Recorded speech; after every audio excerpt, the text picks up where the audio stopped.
Alright, so I'm gonna show you how to make a dozen roses in a vase. This part is not necessary, I just don't like washing my hands that much. This will be needing for the ribbon, very good ribbon cutting scissors. This is a fabric scissor. I'm gonna put this away for now. It's very different from your stem cutting scissors. So this one has a rugged edge, a lot easier for cutting stems. I won't be using this today because the roses that we have don't have thorns, or at least not that many, or as many leaves as I would like to take off if you would use this like this. We call this a destripador. It's just a foliage remover. Some florists use this, a florist knife, and they go ahead and cut the stems like this. I am not well versed in that technique, and I do take a lot longer. Could be that I kind of have used this knife for other things, but yeah, those are techniques. Alright, so other than those tools, you're gonna need your vase with water, your roses, all together, baby's breath or gypsophilia, your greenery. I'm gonna be using leather leaf, something to keep your station clean, and some wires. We use wires to wire the stems of the flowers, the heads, so that they do not droop. So that's going to be step number 1. I'm going to wire 12 of these roses. What I like to do is hold close to the head of the stem, and then there's kind of like a little bulb right there. You stab your wire through there, maybe about like a centimeter, and then you coil it up kind of like in a long way right there. These are not very long, maybe they're like 2 inches. 2 inches, 3 inches. Yeah, let's go ahead and do 12.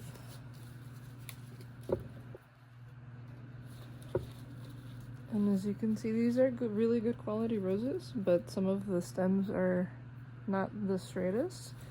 But we're going to be using that to our advantage in the design. 4,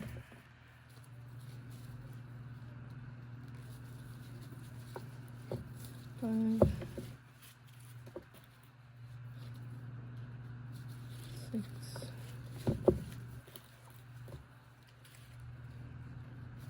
7.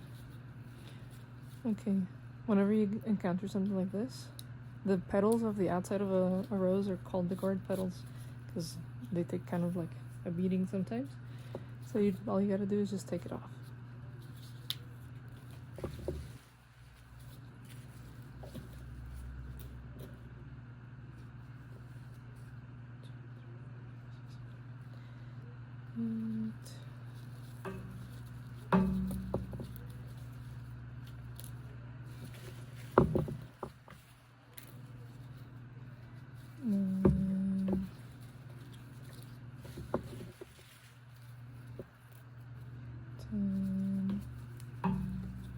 Oh, and sometimes they don't grow very well. They just rip them off. 2 more.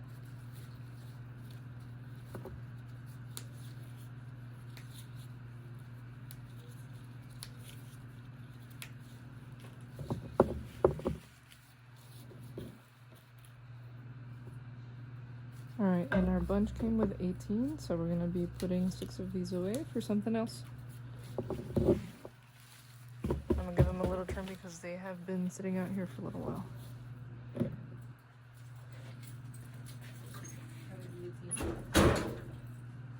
On the side here in a bucket.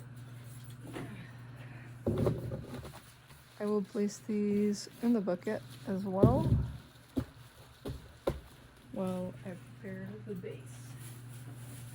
Our beans. The bucket is full of water. And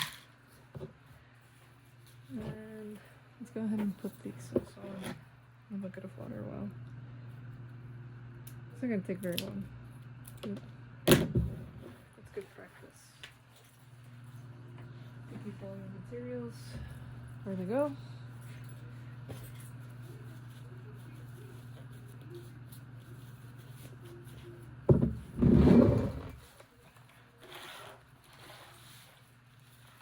Alright, so the dozen roses that I'm going to be making today is in a bit of a larger vase. These are a little bit too short. I will use them, but not for the start. Okay, let's take a pause. Okay, and we're back. Phone call came in to receive an order from our website.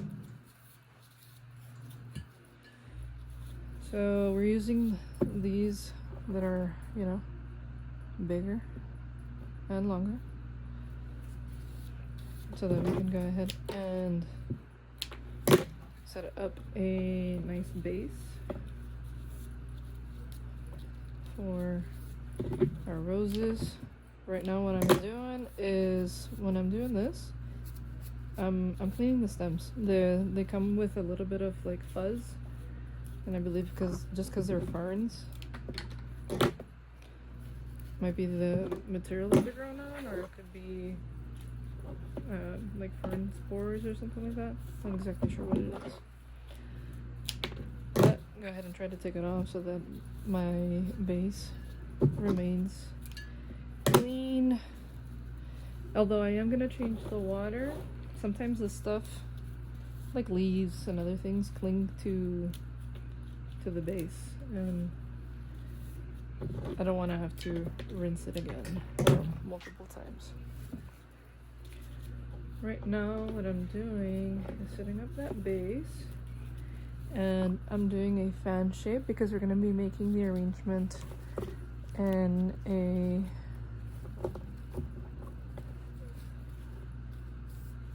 facing a single way, so it's going to be facing just one way. It'll make the flowers look like there are a lot more of them in the bunch, rather than making it a round arrangement. So I go ahead and make my front facing fan and then my back facing fan. And the way that I cut these stems is I measure more or less to where some of the leaves are inside of the vase but not touching the water.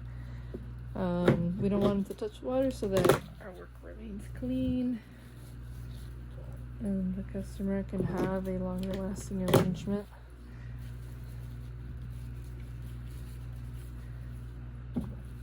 And they will have to change the water if they want it to last longer.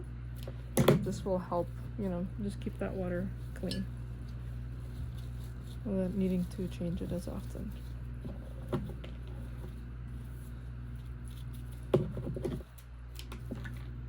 Some of this leather is a little bit misshapen, but it's okay.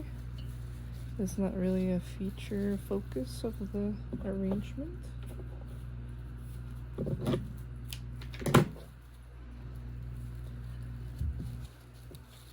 And see, my technique is that I grab the whole bunch, move it a little bit forward or to wherever I need it to be, so that I can go ahead and set the stems either in the back or in the front or where I need them.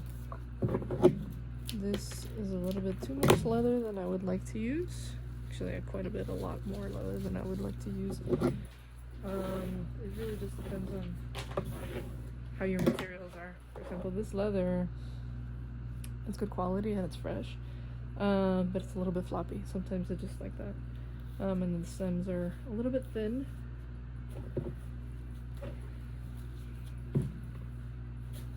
but it's okay. We can still work with it.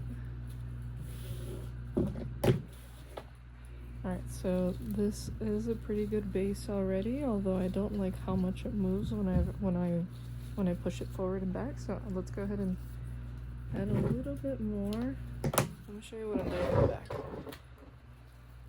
See, because I'm doing it without looking. But it's pretty much the same as the other side.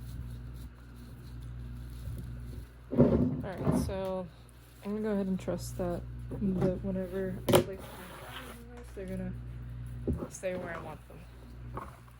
If I need more, I will use more. Bucket and grab my roses. The last part is gonna be the baby red and the bow.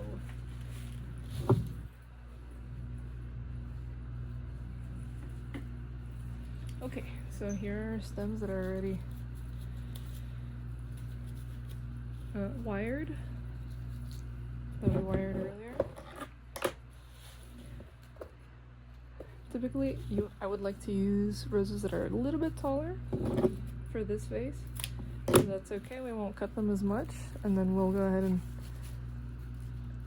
kind of like lift the rose a little bit. See? So that it's not all the way at the bottom. If you want your greens to come up, normally you would want your greens to come up all the way up here as well, or at least, you know, framing all of your roses. But the materials that I have right now don't have that height. So what we're gonna do is, when we're arranging them, we're gonna make them look a little bit taller, and then later on we're gonna add a few more of these stems, just so that we can go ahead and frame this, so they don't look a little bit leggy, kind of like that. Looks a little bit empty. And all I'm doing to these rose stems is cutting them at an angle so that they drink the most water that they can. Whenever I can, I like to, or whenever available, I like to make sure that the tip of the stem is touching the very bottom of the vase, so that whenever it runs low on water, because the water evaporates through the leaves and the petals, you know, it goes down, so it has, you know, more time to drink water.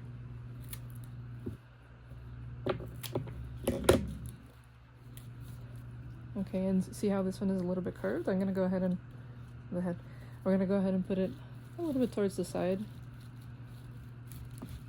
taking advantage of the curve that it's got there. And this one as well. I'd like to put this one all the way at the bottom. Normally I like to do, you know, everything's about fans here. Fan of the leather, forward and front and back, and then fanning the roses. There's a little bit of a pattern going on here. Okay, we like should remove anything that'll place an obstacle whenever you're trying to place or remove your stem.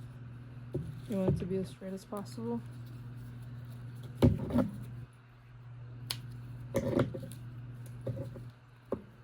Go ahead and see how it's leaning towards the side, so I'm gonna go ahead and I could either put it on this side, but I think I like this side a little bit better.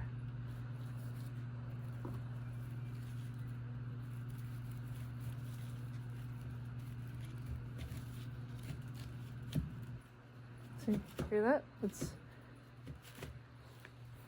tapping the bottom of the base there. Well, base. Okay, just a few more roses to go. And I can already see some gaps here. I'm thinking right here, and then right there. Okay, let's see which ones are my tallest ones. This one is the tallest. Let's go ahead and stick it in the back. Give it a little little trim, take off any broken stems and leaves. I like to leave a good amount of leaves, especially when I'm working with you know, stems that are a little bit shorter than what I would like, so that they can go ahead and grab hold of whatever's around it and stay up on its own, and it won't slide down.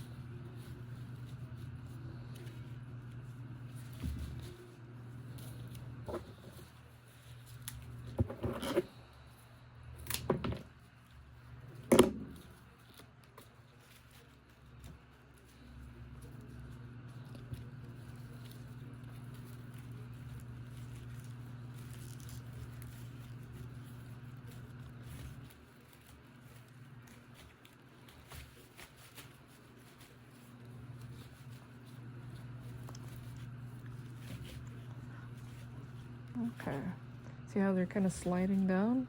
I'm gonna fix that in a little bit. Go ahead and finish putting the rest of our roses down.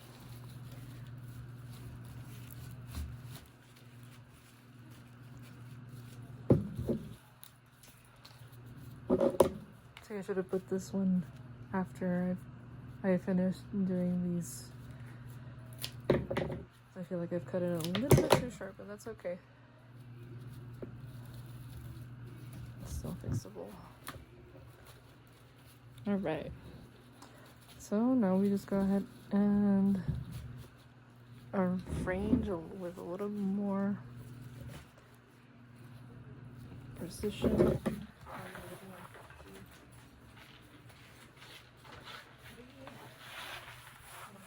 Area, and then let's go ahead and continue framing.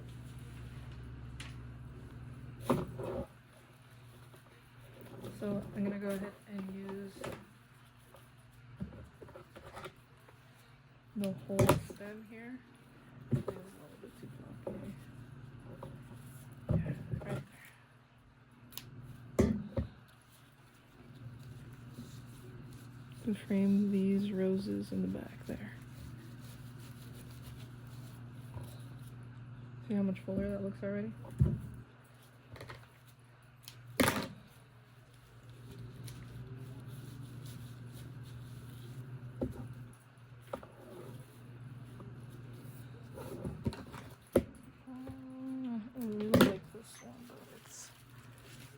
Let's see if it'll reach. Yep, it did. Okay, good.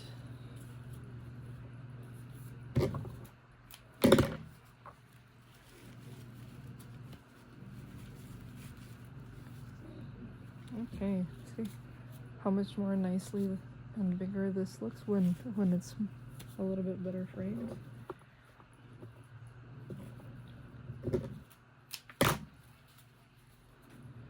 I'm also taking off any of the stems or any of the loose or broken off bits. I won't be needing those. Oh, stick this one outside of the vase.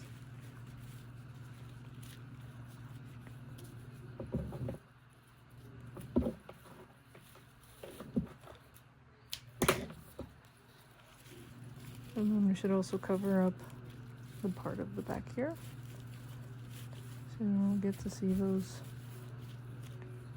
leggy stems and they become not leggy. Alright, so that's a great looking arrangement already. Nice and big. Go ahead and add our baby's breath.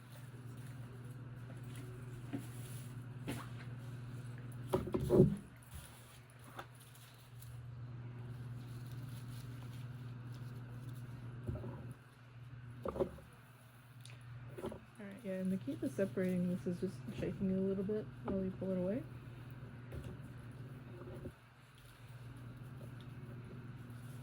Alright, so we're going to go ahead and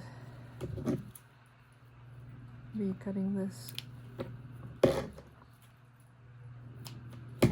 into more usable pieces.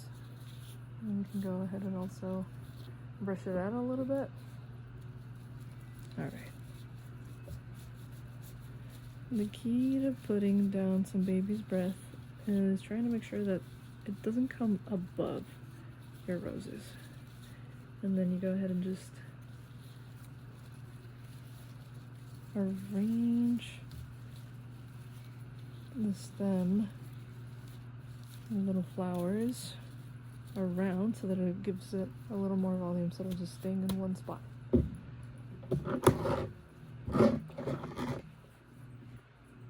see that? I can't use that anymore. Okay, you can use this in 2 parts.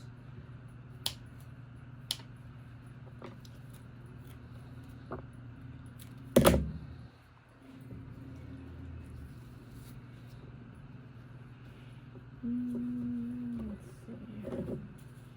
Let's go ahead and do another one with a little more volume first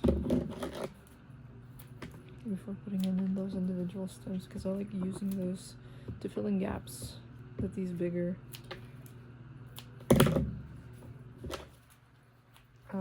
bunches of baby's breath don't really fill completely. Oh, I broke that.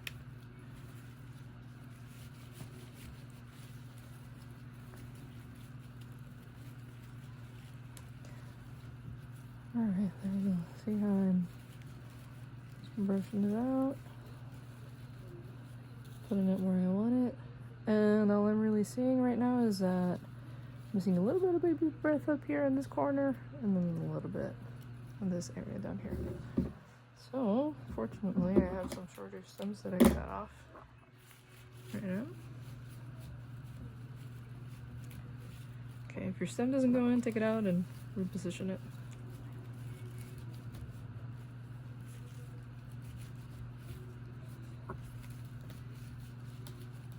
That tends to happen whenever you have a little bit of a bulb or something is getting stuck. It's also one of the biggest reasons why we cut at an angle, so that it's a little bit easier to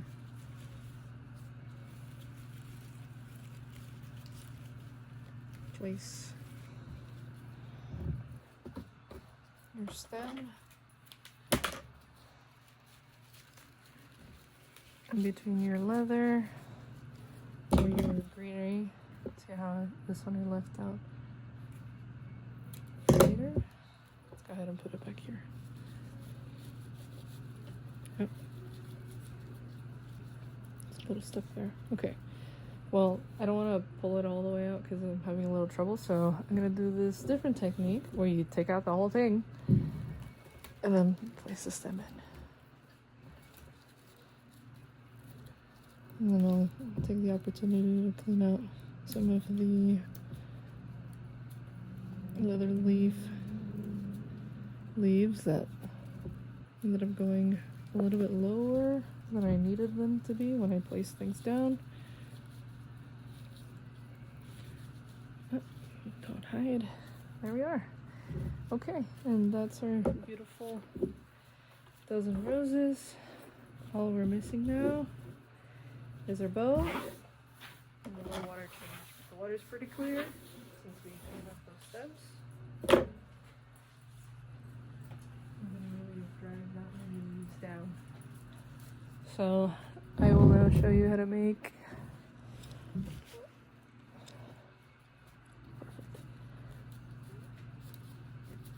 a bow. So what we're going to be using is, I think it's 1.5 inches. We're going to be using red,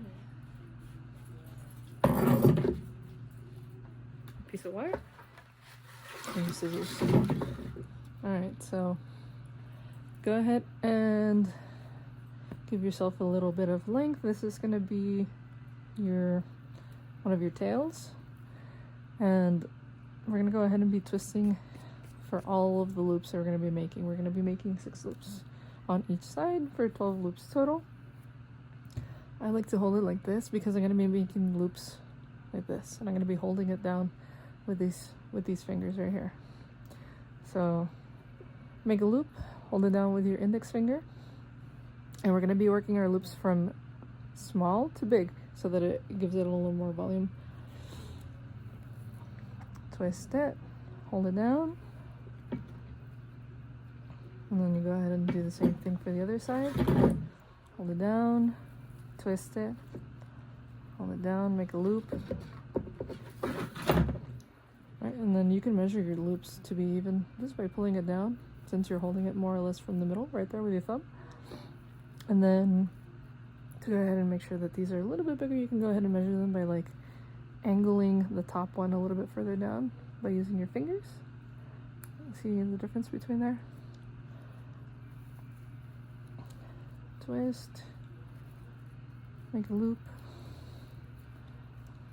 Okay, so that's 2 on each side.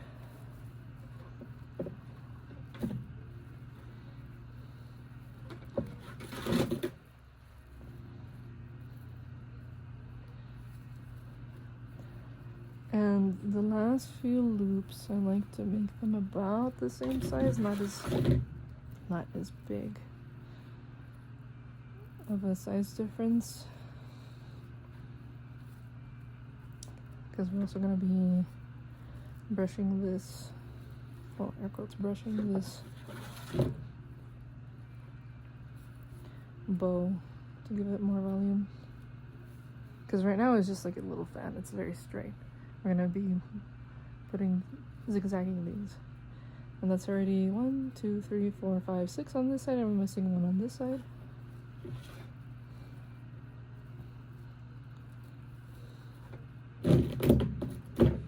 Alright, so the way that you want to go ahead and tie your bow down is with a piece of wire.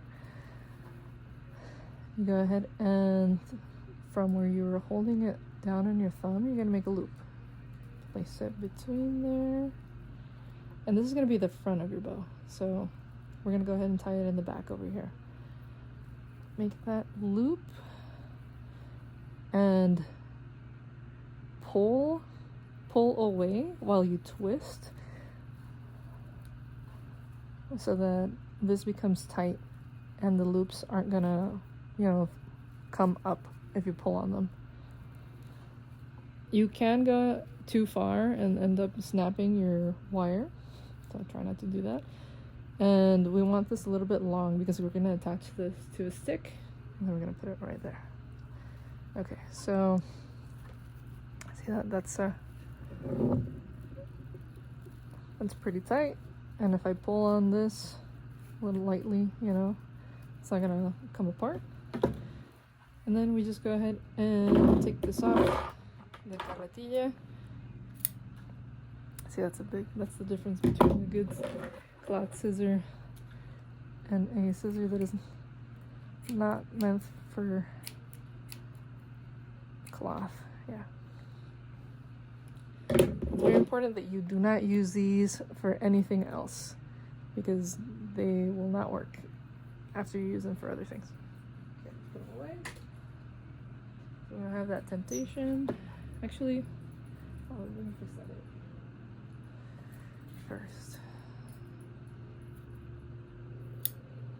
Alright, perfect. Put our organza away.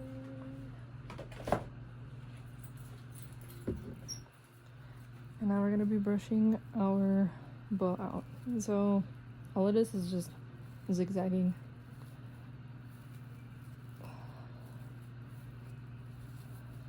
The loops side to side, so that gives it more volume. Sometimes it doesn't work exactly the way that you put it, so you just have to work with the way that it wants to go. Alright, so let's grab a stick. This one is fine. And then we're going to go ahead and wrap it tightly. Wrap your wire tightly around the stick. See how I'm twisting the head of the boat? Ooh, you know what? I broke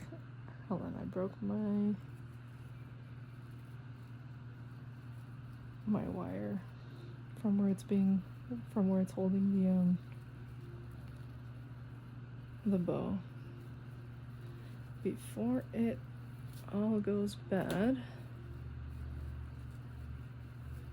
so I don't have to do it all over again. I'm gonna grab another piece of wire while holding it down. Try to make sure I'm not gonna give it as many turns this time. Alright, and this wire is a little bit too long. We're gonna go ahead and trim it down.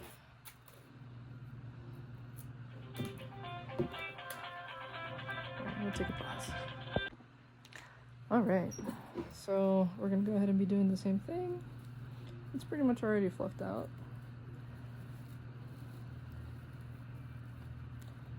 And let's go ahead and wrap it around our stick.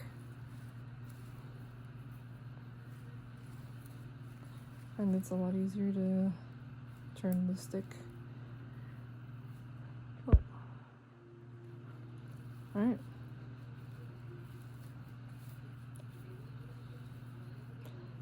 And then we go ahead and put the stick in there.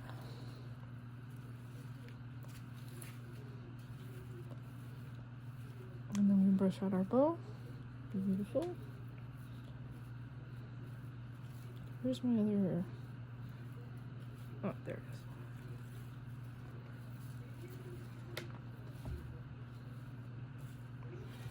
There we are. We're all done.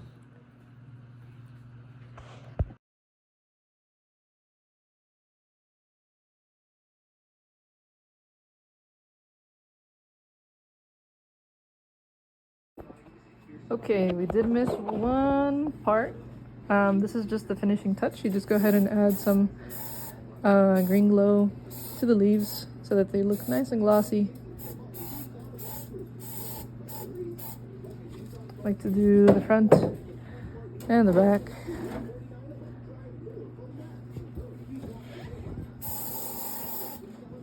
And what you want to do is, you know, avoid hitting any of the roses there, because then they'll get this glossiness on them.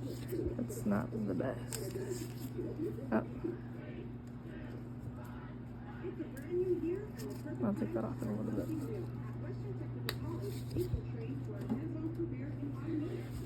But yeah, take a look. All ready for delivery.